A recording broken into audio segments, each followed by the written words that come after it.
24. The Germanic Legacy. March 2, 1943. My German friends.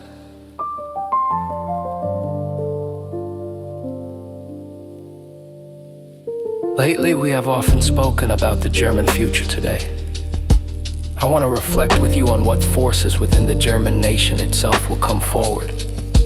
What is decisive is the extent to which there is still within Germany a primordial will to live, and the strength with which the German nation finds its way back to its authentic inheritance.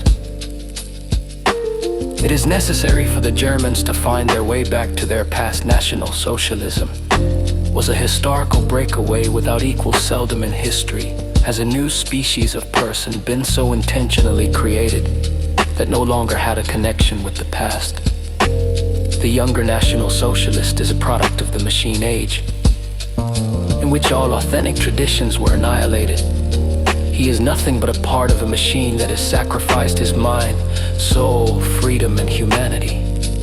Never was Germany less German than today.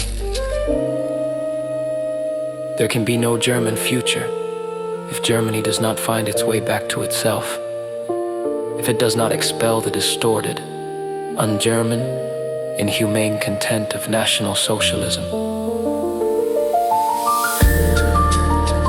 After the war, Germany will be politically powerless and economically weak. That is the destiny which National Socialism has brought. The future cannot be rescued by eluding this misfortune. Only those among you who clearly see how inescapable the disaster is can become master builders of the new. But beforehand, I must ask, is there still a strong will to live in the German nation? The very things that the Nazis have brought, the false fanaticism for Germany, will force the opposite. From exaggerated hope will come exaggerated despair. That is the danger. If that were to happen, the Germans would be like the Felathin, those tribes in whom all creative power died out. There are three foundations on which the German culture was built: the Christian, the human, and the Germanic. National Socialism wanted to cut the German people off from these springs. But it is an old truth that every human group must perish when it can no longer renew the springs out of which it has risen. Permit me to begin with something that will perhaps surprise you: the turning away of National Socialism from the Germanic legacy. I am thinking of three qualities: chivalry, the need for freedom, and spiritual depth. Chivalry toward weak people, which belong to the highest virtues of Teutonic knighthood, has been completely reversed into its opposite by National Socialism. What is done to helpless prisoners, women, and defenseless Jews smacks in the face of any chivalry.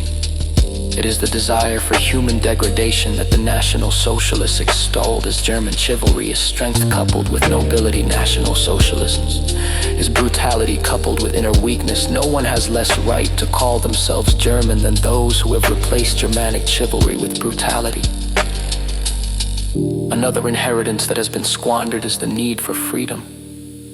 Whoever knows the Germanic peasants of all period knows that an indomitable will to freedom is characteristic of them. It was no coincidence when Hegel said that the Germanic tribes have the duty to put into practice the idea of freedom. And what have the National Socialists made out of this?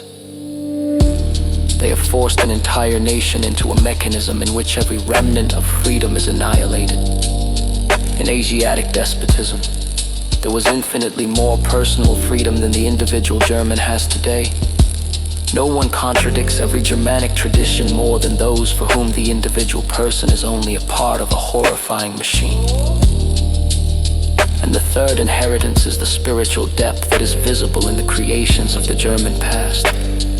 A glance at the corruption of the German language by National Socialism, at the shallowness of its semi-intellectual product, shows what kind of breaking away from the past is taking place. Nothing is more un-German than the forms of expression of those who are the priests of German idol worship.